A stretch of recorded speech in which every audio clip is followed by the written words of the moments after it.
The documentary probably should have been about my mind being blown and my heart going wide open every single minute.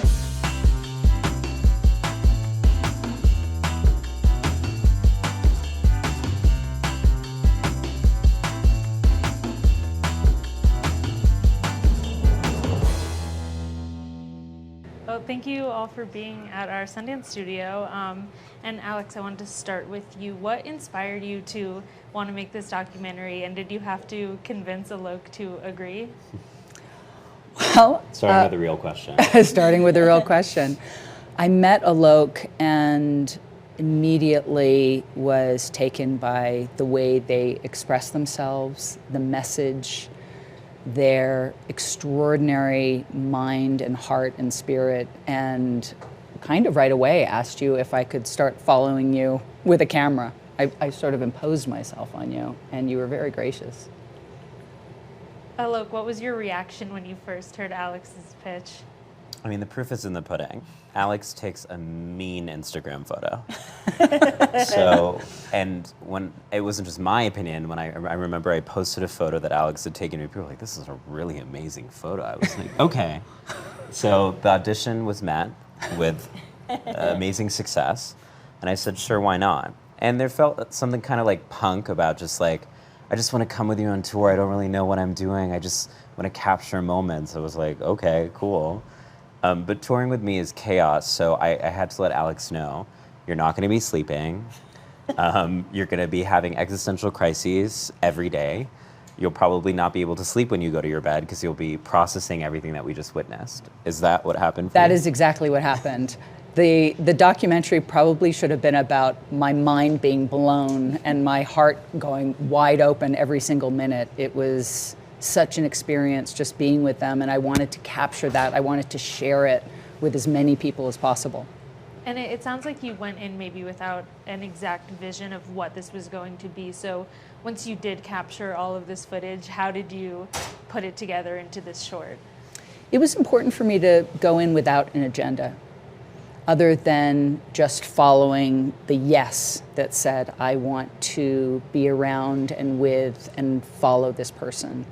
So once I started recording them and shooting them, the story really unfolded over time. I wasn't even sure what it was probably until I was 30 hours into the footage.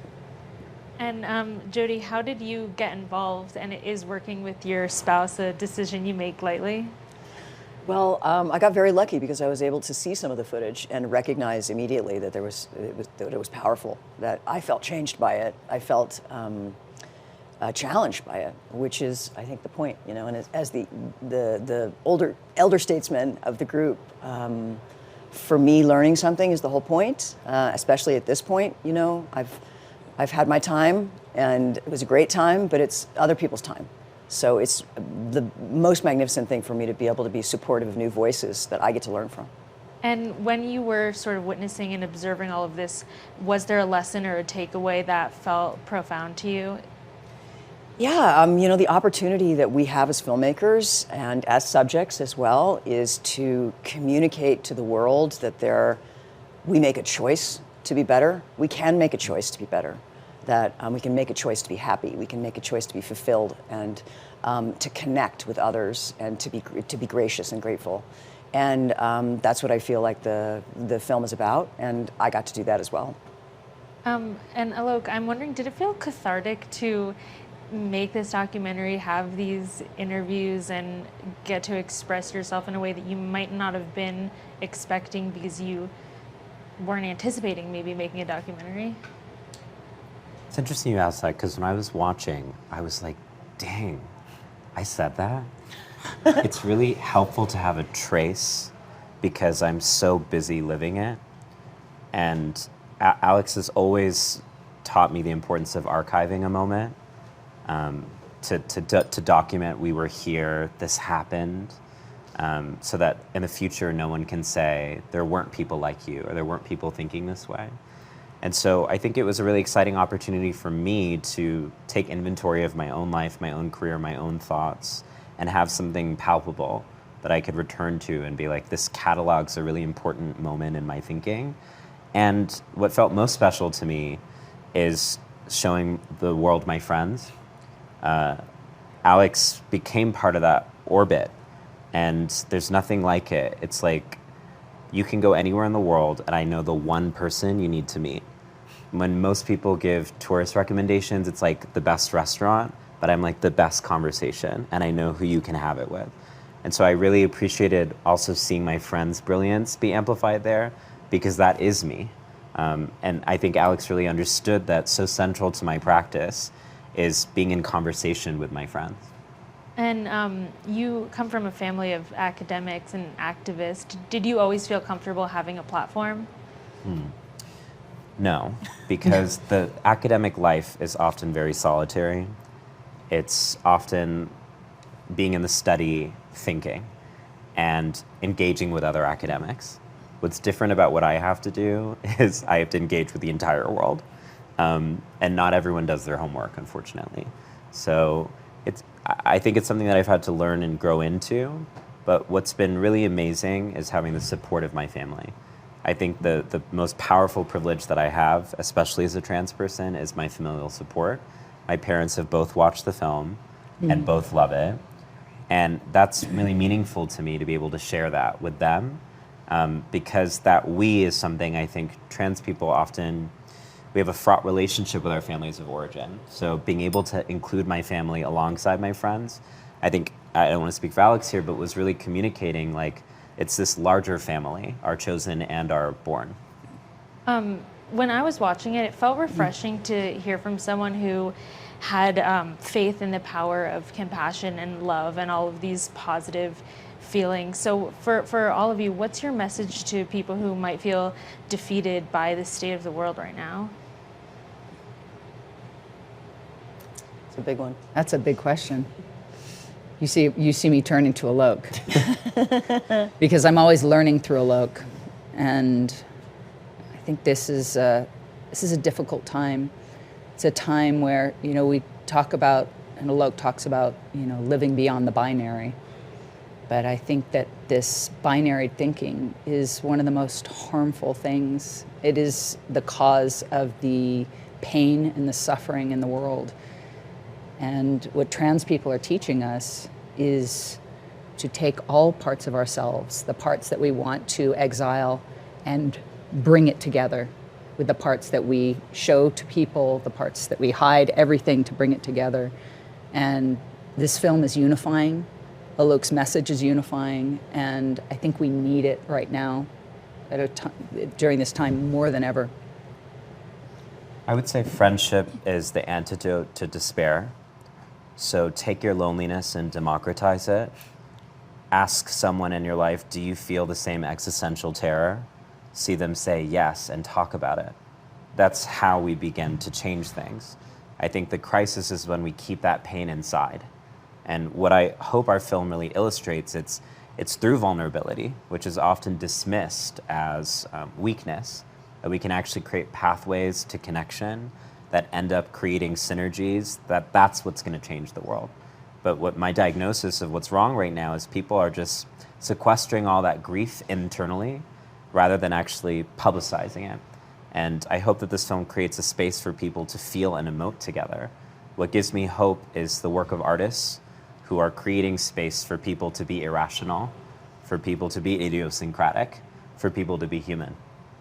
And Jodie, you spoke recently about in the early 90s, you didn't think that a female filmmaker like Greta Gerwig would have a platform to make a movie that's as big and successful as Barbie. So how do we make sure that there isn't another 2 decades before trans directors get platforms like this, or something like Greta's experience isn't a one-off in Hollywood? Yeah, I mean, I've had the beauty of being able to be in the business since the 60s, the 70s, the 80s, the 90s, the 2000s, the 2010s and 20s, and to have seen a great progression in the film business and in what audiences are willing to take in. And that translates also that kind of freedom and the progression or getting better, the consciousness of our audiences also translates into a kind of new thinking about who our marginalized voices are. I think in the old days, I think they saw women as a risk. Not really sure why they saw us as a risk, that they were taking a risk on us, 50% of the population. But that thinking has changed now. I think with something, with a big success like something like Barbie, they gave Greta Gerwig, who had really made 2 mostly independent films, they gave her the keys to the kingdom and said, we're going to give you our most important child, and we're going to give you all the money you need to support it because we believe in you. That's new for women. And so I hope that continues. And how do we make sure that other marginalized voices, as you mentioned, start to get opportunities like that and feel like they're not a risk? Right. Well, it is progressive and it's hard to be patient. This year we saw a lot of representation, and which is important, but it's not enough just to see faces. For Native American voices, for example, we saw a lot of representation, but we didn't see a lot of centered Native stories where the person who had the point of view or whose experience was telling the story was from a Native point of view. So Indigenous voices, for example, I feel are very important for us as humanity. My show, True Detective, I think takes us to the next level of talking about Native issues from a Native perspective. Alok, I was wondering, is there a politician or somebody that you would like to speak to and sit down and really drill down your message of responding to situations with love and how that could impact so many things in the world that are wrong and not going well? I'm down to have hot chocolate with any of them because I think at the heart of it, as I sort of talk about in the film, is people want to make these issues deep and complex. But when you really distill them down to the DNA, it's because people are operating from fear, from pain, from grief that's unprocessed. And when you zoom in on that, when you actually remind people that we're all human, it's hard to hate people up close.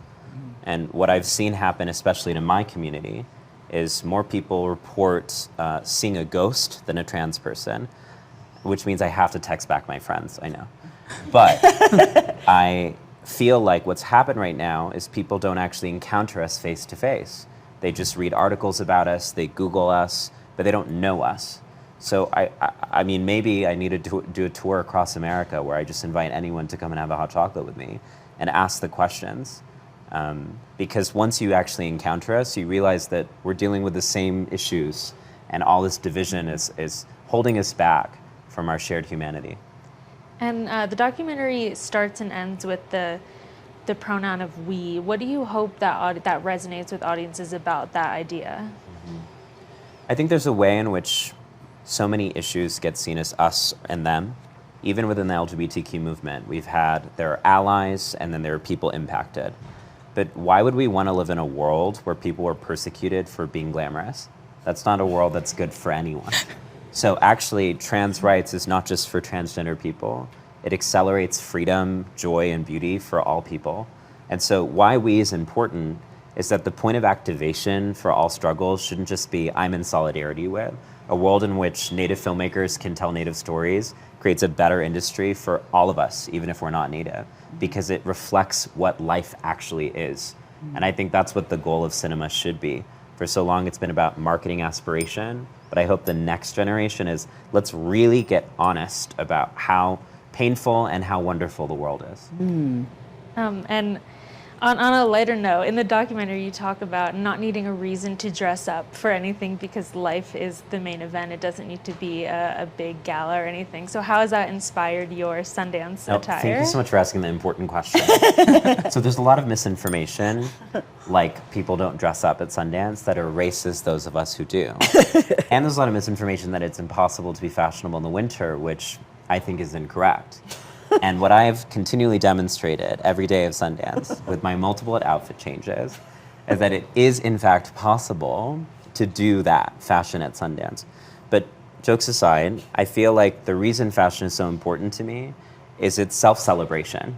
People often see fashion as trying to dress up for other people. But the way that I get dressed is when I woke up on 3 hours of sleep and these pom-poms entered my field of perception, I was like, I can do it. I can make today happen. And I want to encourage people to use fashion as a self-motivating tool. Don't get dressed up for other people, get dressed up for yourself. The next time you see me, I'm just gonna have pom-poms everywhere. just around my neck and around my wrists. Has Alok inspired you to take any fashion risks or chances? Can't you tell? What do you mean? We have gone shopping together. Yeah. And Alex is introducing me to lesbian brands I didn't know existed, teaching me about silhouettes of a pleat. And I'll be like, oh, interesting. So we're learning. We're coming together on this. Yeah, No, there was that moment in the thrift shop in Cape Town where you were so excited and you bought patterns for the first time in years. I did. It was very colorful. Alok has brought color into my life in more ways than one, and I'm taking risks. I'm going with pinks and even purple sometimes. And rumor has it there's talk of eye makeup coming up. A little bit. I'm seeing it. I want to do this. I want to do some color around here, something. You start slow, then you I'm get the start pattern slow. on the eyelid. Yeah, just wait. Next year's Sundance, we're going to be swapped outfits. Gender is fluid. This is on behalf of our studio that is sponsored by Audible. So this year marks the 40th anniversary of Sundance, and we've seen the expansion of storytelling through new mediums. And so what do you all see as the future of audio storytelling? Well, I'm going to humble brag here. I just released my 2 poetry collections with Audible. One is called Femme in Public, and one is called Your Wound, My Garden. And I really want us to recognize poetry is pop. There's a way in which poetry gets dismissed as Shakespeare, and let's leave him behind. I mean, he's important, whatever. But contemporary poetry is like music. It's something we should have playing in the background. And I feel so lucky that my aunt Orvis, who was featured in the film, she used to tell me back in the day, gay people would go hear poets like rock stars, and I want to bring that back. So I feel like I'm so excited for Audible to continue to feature poets and for people to start listening to poetry like music. That's a good answer. Great answer. Thank you so much. Thank Thank you. you.